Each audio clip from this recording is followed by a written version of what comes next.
오늘 하나님께서 우리에게 주시는 말씀은 로마서 13장 1절에서 7절 말씀입니다. 다 찾으신 줄 알고 하나님 말씀을 받들어 읽도록 하겠습니다.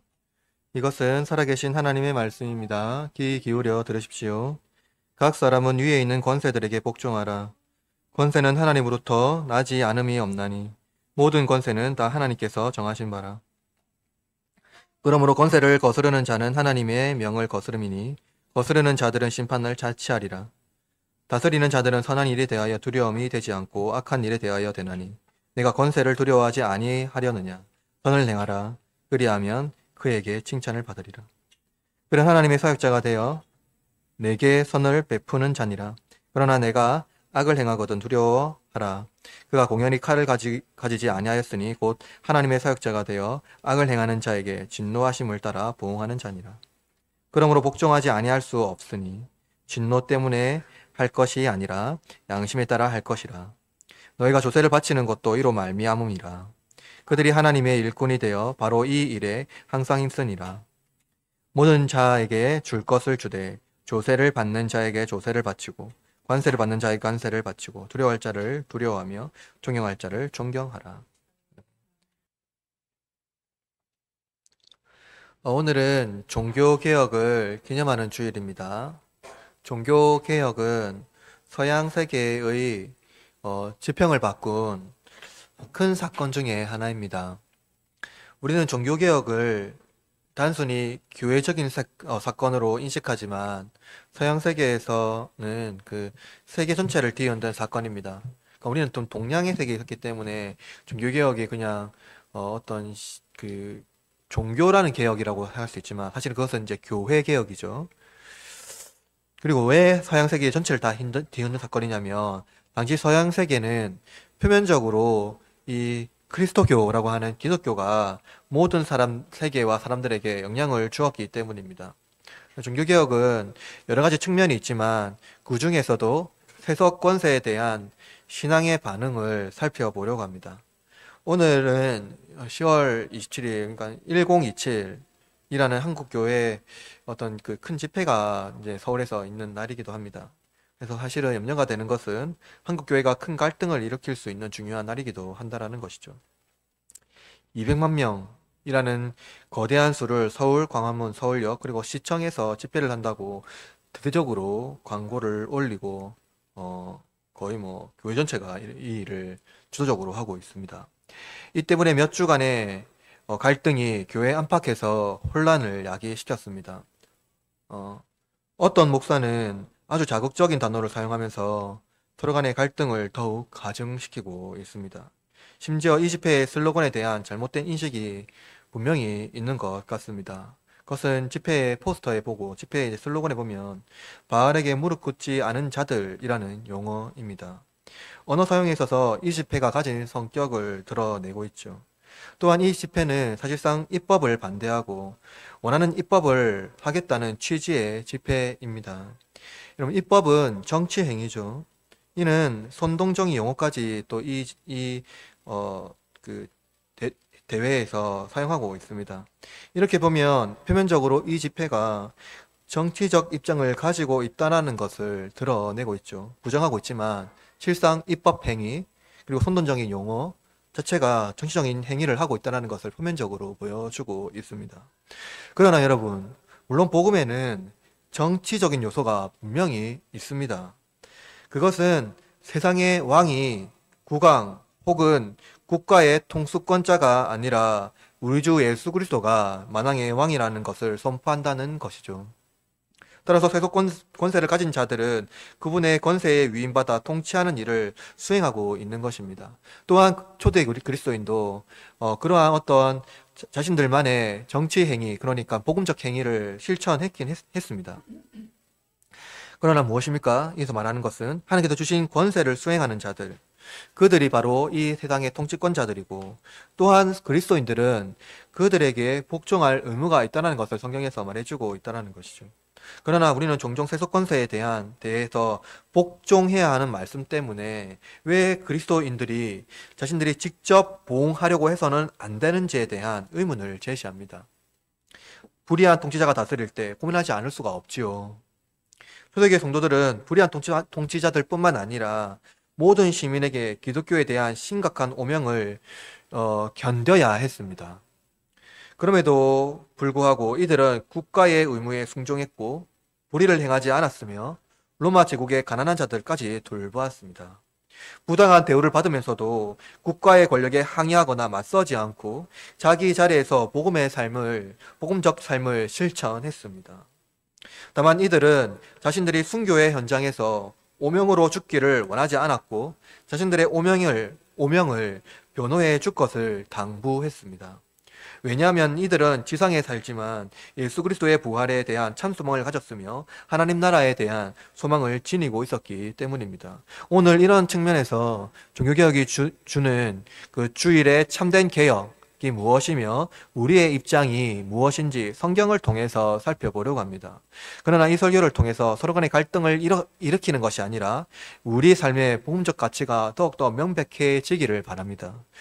오늘 본문을 통해 제가 여러분에게 설교하는 목적은 이것입니다. 여러분이 하나님께서 세우신 권위에 순종하는 것이 하나님의 주권에 순종하는 것임을 깨달아 알아 동시에 하나님의 섭리에 소망을 두게 하려는 것입니다. 오늘 본문의 말씀을 통해서 갈등의 시대에 살아가는 저와 여러분이 복음적 삶을 실천하기를 바랍니다. 먼저 첫 번째로 세상의 권세는 근원은 하나님입니다. 오늘 본문은 사실상 여러모로 해석하기가 굉장히 어렵습니다. 인간의 살아가는 세계는 너무나 다양하고 복잡하고 정의를 기대해야 하는 곳에서 정의가 실현되지 않기 때문입니다. 우리가 과연 세속 권세를 믿고 이 세속 권세를 신뢰할 수 있을지 의문이 되지요. 해결이 되지 않는 시대에 우리는 살고 있습니다. 아마 앞으로도 그렇겠지요. 세상은 갈등을 더욱 심각하게 일어나고 있으며 교회는 서로 간의 이념으로 분열되고 있습니다. 이것은 다만 우리나라뿐만이 아닙니다. 세계 전체가 그렇고요. 특별히 미국의 갈등은 더욱더 심각한 상태에도 있습니다. 세속 정부에 대한 교회의 대응, 사실 이것은 20세기 초 제국주의 국가 내에서 일어난 인종학살 문제에 대한 교회의 반응이 이슈가 되었습니다. 여러분, 지금까지 부당한 통치자에 대한 정의 실현을 목적으로 외치는 슬로건은 현대까지, 그러니까 지금 20세기부터 21세기까지요. 그럼 부당한 통치에 대한 정의를 목적으로 하는 슬로건은 대부분 보네퍼가 말했다라고 알려진 미친 자에게 운전대를 맡길 수 없다라는 이 문구입니다. 그러나 정작 보네퍼는 그런 말을 한 적이 없고 그의 저서에도 찾을 수가 없습니다.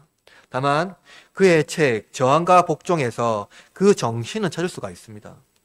보네퍼의 정신을 당시 사회에서 주목받았고요. 그 후에도 중요한 영향을 주었습니다.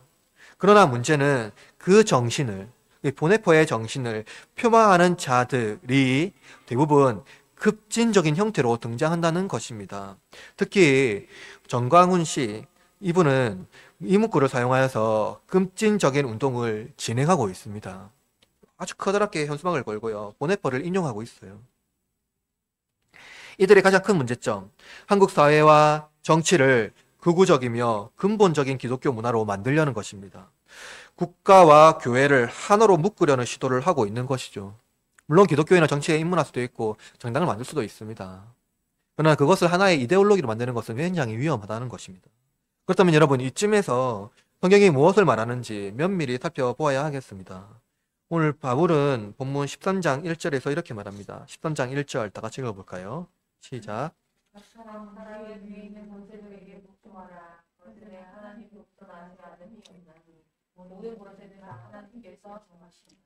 바울은 각 사람은 이라고 말하는데요. 원문상 이것은 각 영혼입니다. 이는 정신과 육체가 분리된 존재가 아니라 전인을 말하는 것이죠. 그리고 각 사람이 특정한 그리스도인만 말하는 것이 아니라, 바울이 말하는 이 각 사람은 특정한 그리스도인만 말하는 것이 아니라 모든 사람을 말해요. 그리고 바울은 모든 자들에게 뭐라고 합니까? 위에 있는 권세에게 복종하라고 명령함으로써 모든 사람 위에 있는 권세들이 있다는 것을 말합니다. 그리고 각 사람은 그 권세에 복종해야 한다고 명령하고 있죠. 그런데 원어상 이 본문은요, 각 영혼은 권세를 가진 권세에게 복종하라 라고 하고 있어요. 권세를 가진 권세들.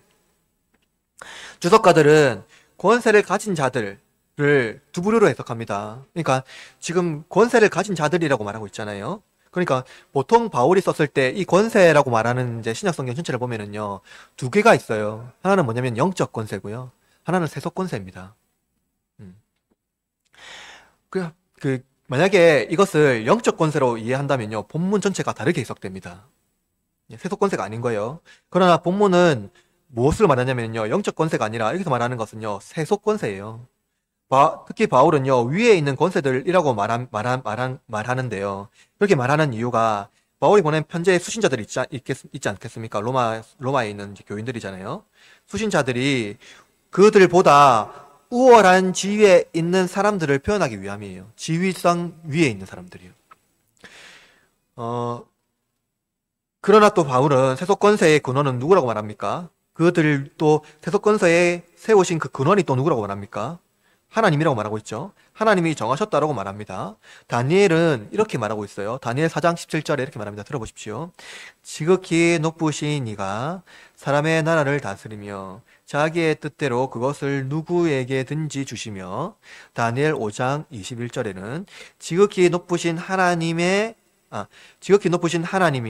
사람 나라를 다스리시며 자기의 뜻대로 누구든지 그 자리에 세우시기를 알 줄 알기에 이르렀나이다. 권세자들의 모든 권세의 근원은 하나님이며 하나님이 정하십니다. 따라서 바울은 자신의 편지 수신자들에게 하나님이 세우신 권세를 인정해야 할 것을 강력하게 권고하고 있는 것이죠. 본문 2절 말씀 읽어볼까요? 2절 시작. 그러므로 그들이 거스르는 자는 하나님의 명령을 거스르니 거스르는 자들은 심판을 자취하리라. 바울은 하나님께서 다스리는 자들을 임명하심으로 그들에게 복종해야 한다는 것을 말씀합니다. 만약 하나님이 임명하신 자들을 거스른다면 하나님의 명령을 거부하는 것입니다. 그런데 여러분, 여기서 거스르다라는 이 단어가 있잖아요. 헬라어 원문에 보면은 완료형이에요. 완료형. 그럼 완료형이라는 말은 뭐냐면은, 여기서 이제 이 거스르다는 말을 의역해서 보면은 마음의 뜻을 정한 상태에서 하나님의 명령을 받아들일 수 없는 상태라는 거예요. 이미 내 마음은 정했다라는 겁니다. 이것은 무엇입니까? 내가 원하는 왕을 세우겠다라는 의지적 발현이에요. 즉, 정부의 권한을 거부하고요, 그들에게 합법적인 권리를 가지고 있음을 인정하지 않으려는 태도입니다. 그러나 바울은 이들에게 뭐라고 말하냐면, 거스르는 자들은 심판을 자취하리라 라고 말하고 있어요. 이 심판은 종말론적인 심판인데, 끈질기게 항의하고 저항하는 자들에게 종말론적 심판이 임할 것이라고 말합니다. 바울은요, 여기 본문에 보니까 거스르는 자는이 아니라 거스르는 자들이라고 되어 있잖아요. 거스르는 자는이라고 되어 있습니다. 여기서 말씀하는 것은 집단적인 행동을 반항하는 자들을 말하고 있어요. 하나님께서 세우신 자들에 대하여 이미 마음에 정하고 집단으로 항거하는 것들을 말하고 있습니다. 오늘날 의식 있는 그리스도인이라는 사람들이 기독교인 사회 참여를 이제 말하고 있어요.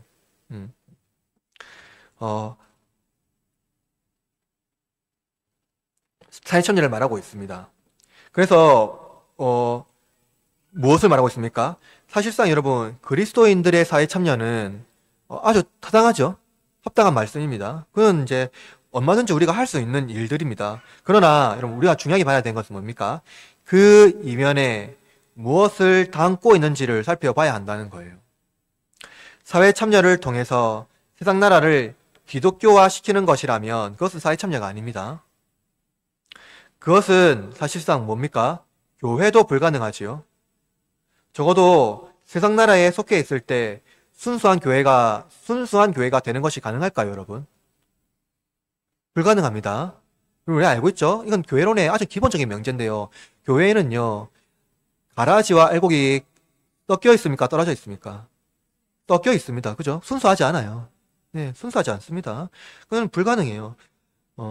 적어도 세상 나라에 속해 있을 때 교회가 순수하게 된다는 것은 있을 수 없습니다. 하물며 세상은 어떻겠어요, 여러분?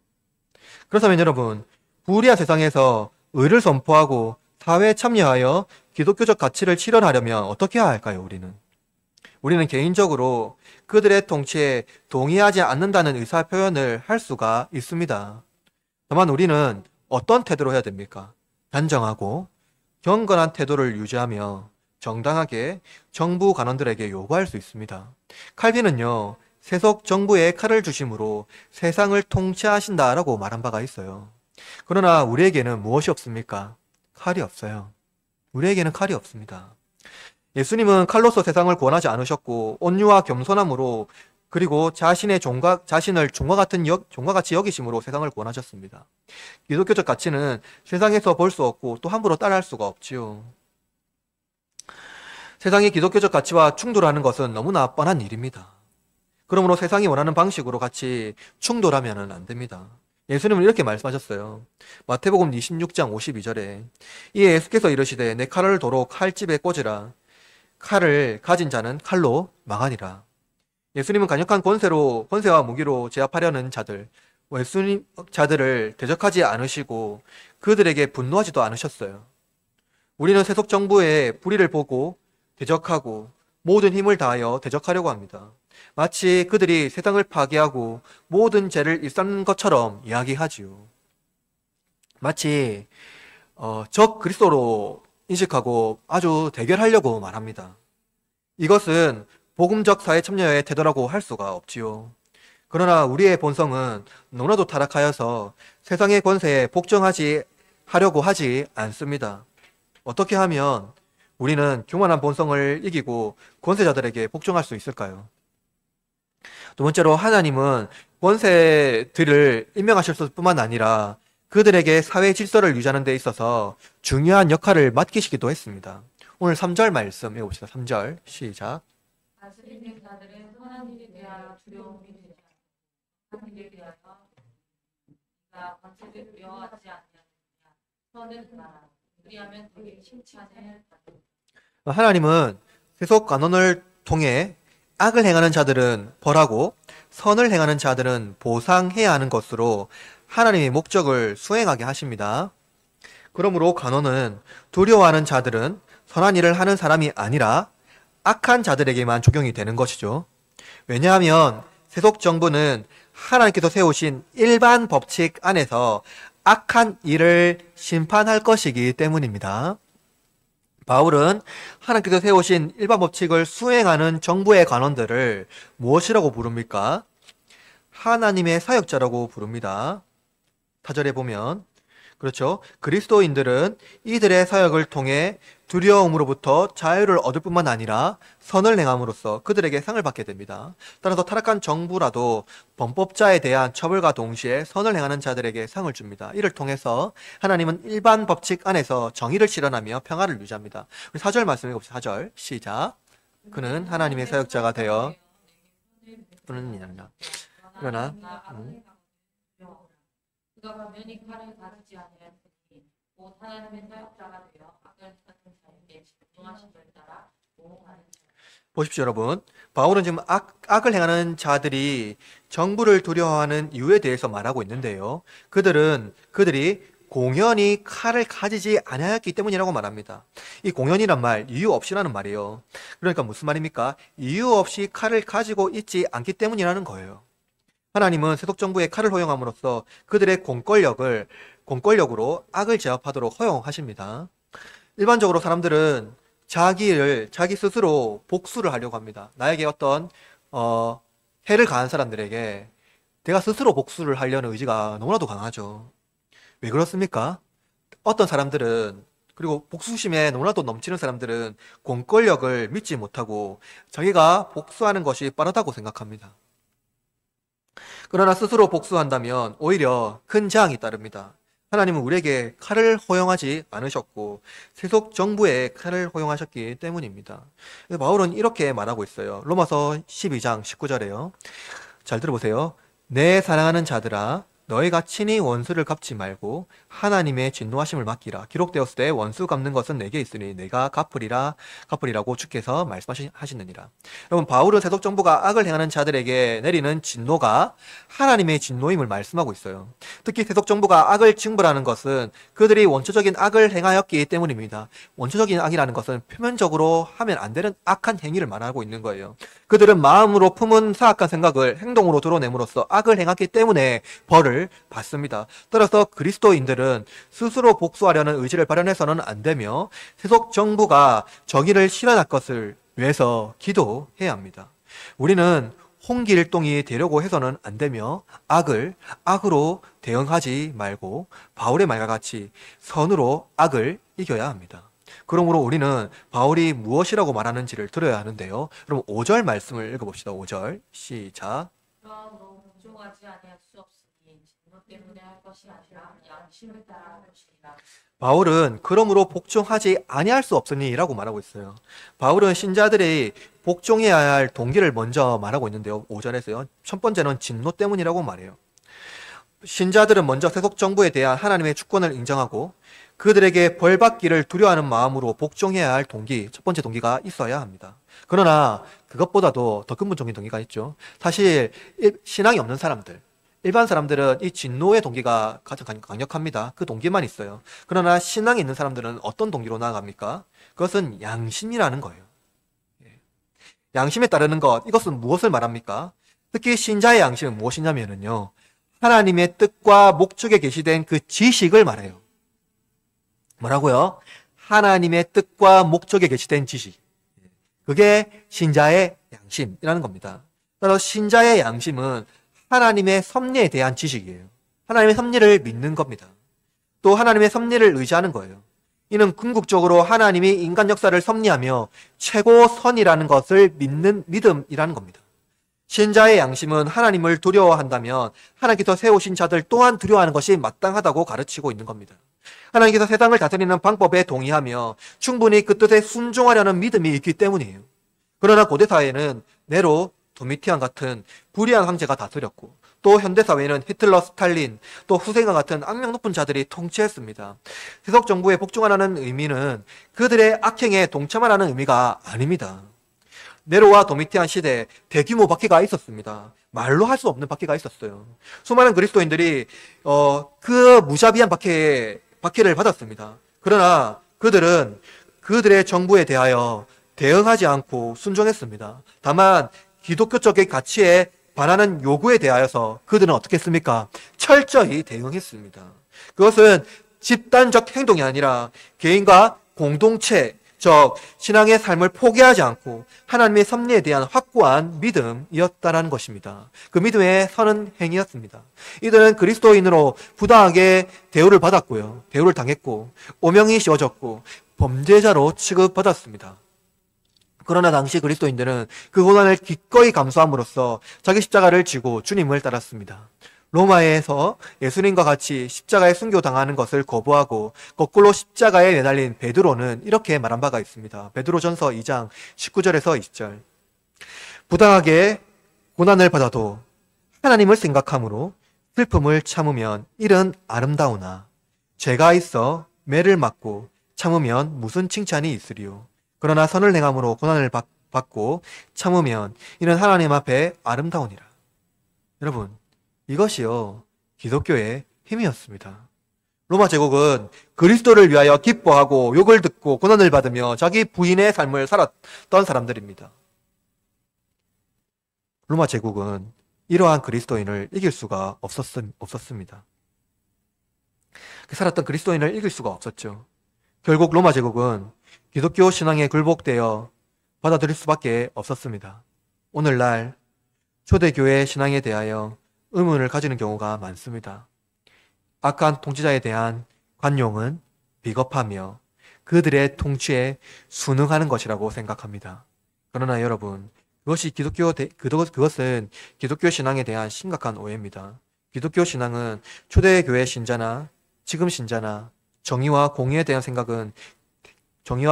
기본적인 전제는 같습니다. 그러나 방법이 너무나 다릅니다. 바울은 이렇게 말합니다. 로마서 12장 2절에서 로마서 12장 2절 같이 읽어볼까요? 12장 2절 시작. 이 세대를 하나님의 선하시고 기뻐하시고 온전하신 뜻이 무엇인지 분별하도록. 여러분, 이 본문에서요, 이 세대를 본받지 말라는 말이 마치 이 세상을 대적해라는 말로 이해하는데요. 그렇지 않습니다. 이것은 무엇이냐면 정의와 공의를 실천하려면 그 방법에서도 정의와 공의로운 방법이어야 된다라고 말하고 있는 겁니다. 우리는 정부 관원의 통치에 순종합니다. 그러나 그들의 불의에 동참하지는 않습니다. 그리고 맞대응하거나 대응하려 하지 않습니다. 다만 우리는 어떻게 해야 될까요? 여러분, 설교자는요, 선지자적인 목소리를 높여서 설교하고 그들에게 대한 하나님의 말씀을 선포해야 됩니다. 그것이 불이고 그것이 의가 아니라 그것 하나님에 대한 대적이라고 말하고 선포할 수 있어야 됩니다. 설교적으로 선지자적인 메시지를 선포해야 됩니다. 여러분, 구약 성경을 읽어보십시오. 선지자들은 하나님의 메시지를 당당하게 전했습니다. 성도들은 그럼 어떻게 될까요, 여러분? 성도는 그들을 위하여 기도하고 삶의 모든 영역에서 기독교적 삶을 실천해야 합니다. 그것은 무엇일까요? 기독교적인 삶. 그 방법에서도 달라야 된다는 이 말은 악을 악으로 갚지 말고 선으로 악을 갚는 겁니다.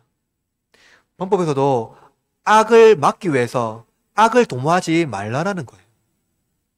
세상 나라는 하나님을 대적하지만 결코 하나님 나라를 이길 수는 없습니다. 이와 같이 세속 정부가 아무리 강력한 권세를 가지고 있지만 그들이 하나님의 아들을 이길 수가 없듯이 하나님의 자녀인 저와 여러분을 이길 수가 없습니다. 세상에 속해 있는 신자는 세속 정부가 지속되기 위하여 의무를 다해야 합니다. 정부는 시민사회를 위한 공공복지를 수행하며 공익을 실천해야 하는 기관이기 때문이지요. 만약 정부가 없다면 공공복지와 공익을 기대할 수 없고 세상은 무법천지가 될 것입니다. 따라서 그리스도인은 적당한 의무를 다함으로써 세속정부의 간원을 돕고 그들이 시민사회의 공익을 위하여 최선을 다하도록 해야 합니다.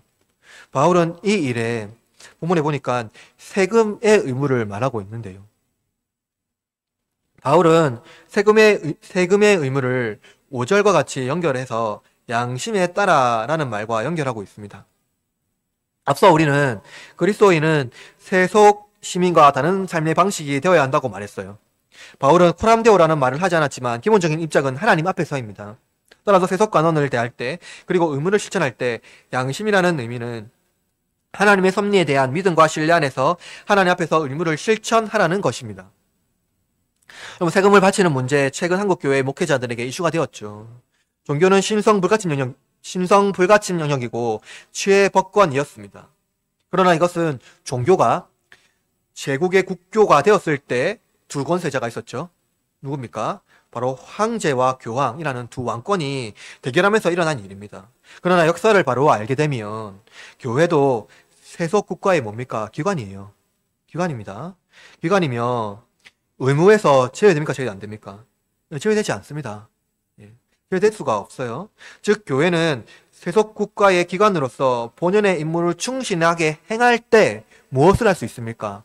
예언자적인 활동, 선지자적인 활동을 할 수가 있다는 거예요. 목사가 설교를 통해서 세상의 어떤 그 방향을 제시할 수가 있다는 겁니다.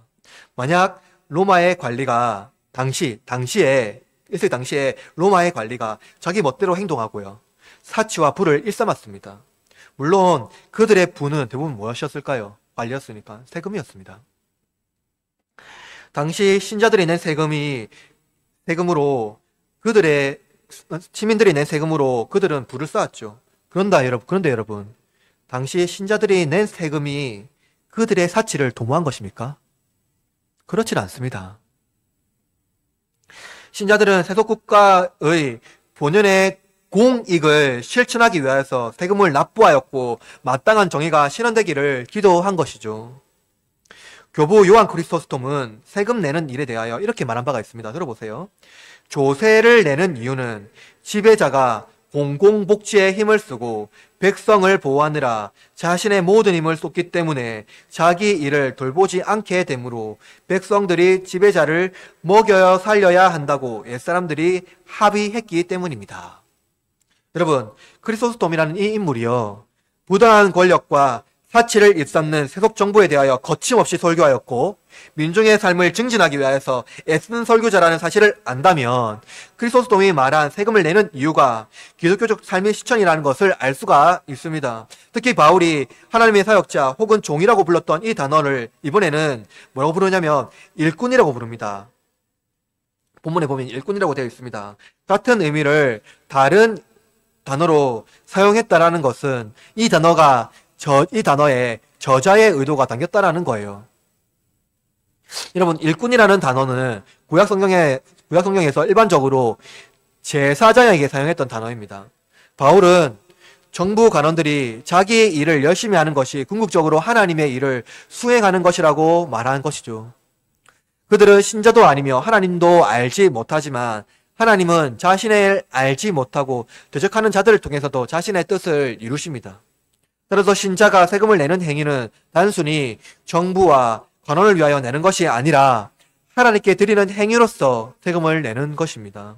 세금을 드림으로써 하나님은 정부 관원을 통해 시민사회의 일반적인 법칙 안에서 공리를 증진하고 만인의 기쁨을 누리도록 이끄십니다. 우리는 세금에 대한 의무를 국가에 대한 의무로 이해하지만 신작에 있어서 국가를 넘어 하나님의 통치를 기대하는 방식으로 세금을 납부해야 한다는 것이죠. 그렇다면 교회가 이 일에 빠진다는 것은 하나님의 통치를 기대하는 차원에서 제외되기 때문에 상상할 수 없는 일이 됩니다. 하나님은 세상을 혼란스럽지 않도록 세상을 통치하시죠. 무엇을 말합니까? 하나님은 돈이 없어서 일하지 못하는 분은 아닙니다. 그러나 세상은 돈으로 운영이 되죠.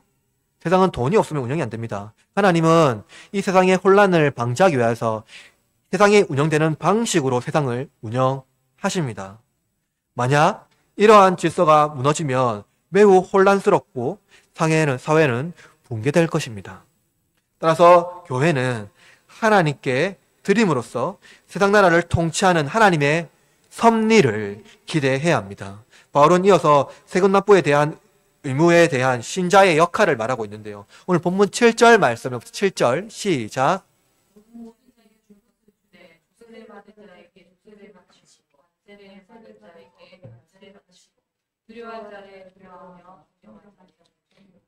예수님은 가이사의 것은 가이사에게, 하나님의 것은 하나님에게 바치라라고 말씀한 바가 있습니다. 이 말씀은, 예수님이 하신 말씀은 가이사에게 바칠 것과 하나님께 바칠 것이 따로 있다는 것이 아닙니다. 그리스도인은 세속 정부의 세금을 충실히 이행함으로써 하나님에 대한 경외함과 존경을 나타냅니다. 즉 가이사가 부가 세금을 내므로써 신자들은 하나님께서 그 목적을 이루기 위하여서 세금을 내므로 동시에 무엇을 해야 됩니까?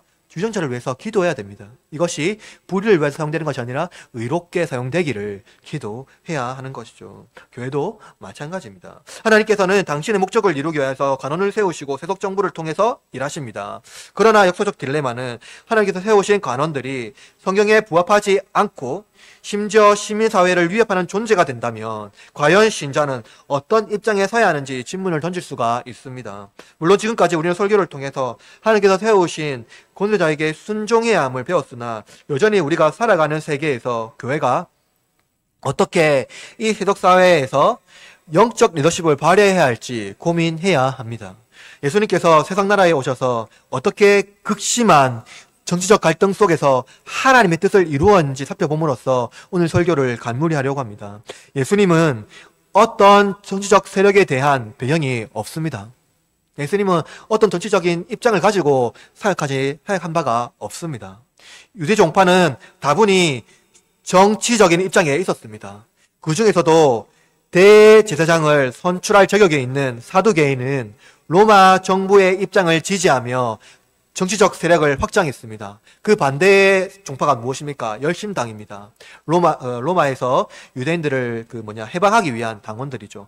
극심한 정치적인 입장이 충돌하고 있었습니다. 그러나 예수님은 어떤 정치적 입장에 서지도 않고 또한 어떤 정치적 입장에도 동의한 바가 없습니다. 그러나 예수님을 따르는 자들은 어떤 자들이었습니까? 예수님을 따르는 자들은 다양한 정치적 입장이 있었습니다. 그중에 다양한 정치적 입장이 있었죠. 예수님은 자신의 정치적 입장을 따라서 사람을 선별하거나 제자를 삼지 않았습니다. 그렇다고 해서 예수님이 정치에 또한 무관심한 것도 아닙니다. 예수님은 헤롯의 무자비함을 알고 있었습니다. 그러나 예수님은 어떻게 했습니까? 그 헤롯에게 침묵하셨어요. 왜냐하면 예수님은 세속 정부 위에 하나님 나라를 세우심으로써 아버지의 뜻을 이루기 위하여 오셨기 때문입니다. 무엇보다 예수님께서 세속 정부와 권세에 영향을 주는 방식이 너무나도 독특했습니다. 세상의 방식, 그것은 무엇입니까? 힘과 권세로 무장하여 땅을 정복하고 자기 힘을 과시하는 것이었습니다. 그러나 예수님은 겸손과 사랑 그리고 십자가라는 너무 이질적인 방식으로 정치에 대응했습니다. 그분은 수천 명의 무리들을 동원하여서 그리고 수천 명의 무리들이 우리의 왕이 되달라고 동원했던 그들과 함께 헤롯궁에 맞서거나 유대의 부패한 종교 지도자들에게 항의하지 않았습니다. 자신의 권리를 주장하기 위하여 힘과 세력을 모으고 이에 합당한 명분을 만들지 않았습니다. 하나님은 다윗을 모델로 이를 잘 보여줍니다. 다윗은 사울을 죽일 기회를 가졌지만 하나님의 기름 부음 받은 자이기 때문에 그를 죽이지 않았습니다. 자신을 부당하게 대우하는 세력을 선함과 보살핌으로 대응하기란 여간 어려운 일이 아니죠. 그것은 거의 너무나도 힘든 일입니다. 그러나 그것이 우리 신앙의 힘입니다. 그것을 실천하는 것이 우리 신앙의 힘입니다. 그러므로 우리는 세상의 권세에 대응에 있어서 악으로 대응해서는 결코 안 됩니다. 세상이 악하지만 그들과 같은 방식, 그 악의 방식을 사용해서 악을 대응해서는 안 된다는 거예요. 방식에서도 우리는 달라야 합니다. 바울은 그들에게 복종하라고 하였습니다. 이는 그들이 우리를 통치할 수 있는 권한을 인정하는 것입니다. 그러나 정부가 절대적인 권한이 있다는 것을 인정하는 것은 아닙니다. 인간 제도와 기관은 하나님께 종속되지요. 그러므로 그리스도인은 정부가 성경에 부합되지 않는 요구를 거부함으로써 오히려 정부에 복종하는 것입니다.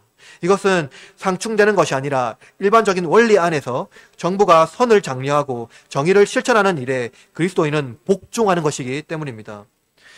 예를 들어서 이것입니다. 아내가 남편의 특정한 요구가 성경에 부합되지 않을 때 불순종함으로 오히려 남편에 대한 지지와 사랑 그리고 복종을 실현하는 것을 의미하는 것입니다. 그러므로 그리스도인은 세상에 속해 있지만 하나님의 자녀로서 정체성을 확립하고 지상 시민으로서 의무를 수행해야 합니다. 정의와 공의를 실현하는 방식에서도 우리는 세속 사회와 달라야 하며 경건의 모범의 자세를 취해야 합니다. 이것이 바로 세상을 본받지 않는 바울의 말입니다. 그리스도의 길을 따라 고난을 감수하고 슬픔을 이기며 하나님의 섭리를 기대하는 신앙으로 세속 정부에 복종하는 것이 우리의 신앙입니다. 그러므로 여러분, 악으로 악을 갚지 마십시오.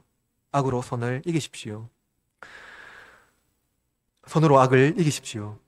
우리는 우리의 삶의 영역에서 최선을 다해서 다른 삶의 방식, 복음의 방식으로 대응해야 합니다. 순전하지만 굳센 믿음으로, 연약하지만 담대함으로 예수님 나아갑시다. 예수님께서는 이렇게 말씀하셨습니다. 요한복음 8장 36절. 내 나라는 이 세상에 속한 것이 아니니라.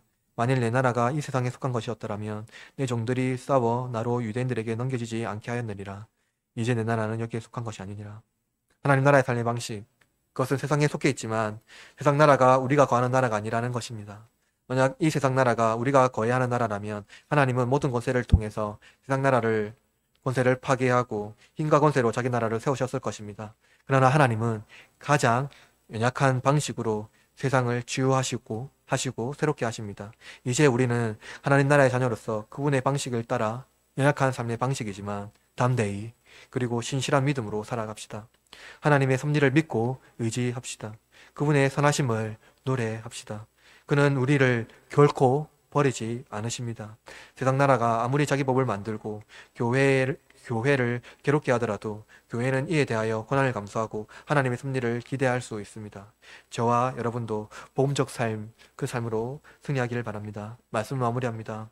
기독교 신앙은 세상의 나라를 지배하거나 이 나라의 자기 권세를 주장하는 것이 아닙니다. 종교개혁은 세속정부의 교회를 다시 하나님께 올려드리는 사건이었습니다. 이는 정교 분리 원칙이 아니라 교회가 있어야 할 곳에 있어야 하며 또 의무를 수행하는 것을 말합니다. 인류는 오랜 세월 정치와 교회가 하나였습니다. 로마 제국이 기독교를 공인하고 국교화하면서 내놓은 슬로건은 하나의 국가, 하나의 시민, 하나의 신앙이었습니다. 그러나 이것은 얼마나 위험한지 알 수 있습니다. 우리는 다양한 삶 속에 살고 있으며 하나의 신앙을 또한 기독교 신앙은 가지고 있습니다. 이것은 독특성을 인정하지 않는다면 종교개혁은 다시 후퇴하고 교회가 다시 개혁돼야 할지 모릅니다. 우리는 다양한 삶에 살지만 그것을 하나의 이데올로기로 만들어서는 결코 안 됩니다. 세상을 개혁해야 할 교회의 의무가 퇴색되고 세상이 교회를 개혁하려는 시도가 발생할지도 모르기 때문입니다. 그러므로 여러분, 개혁된 교회는 계속 개혁되어야 한다는 종교개혁자들의 외침을 다시 새기시기를 바랍니다. 계속 개혁되어야 한다. 그것은 급진적인 정통의 시대에 따라서 변화되어야 한다는 것이 아니라 본래 교회의 사명, 의무, 시대마다 다를 수 있지만 그것은 본질에 따라서 바르게 수행해야 한다는 것입니다. 의를 행하려고 한다면 방법도 의로워야 한다. 여러분 잊지 마시기 바랍니다.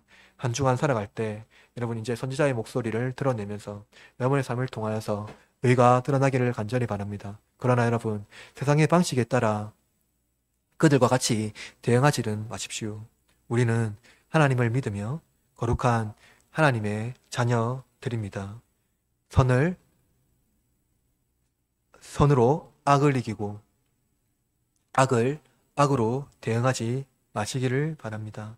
한 주간도 삼위 하나님의 복이 여러분의 삶에 흘러넘치기를 축원합니다.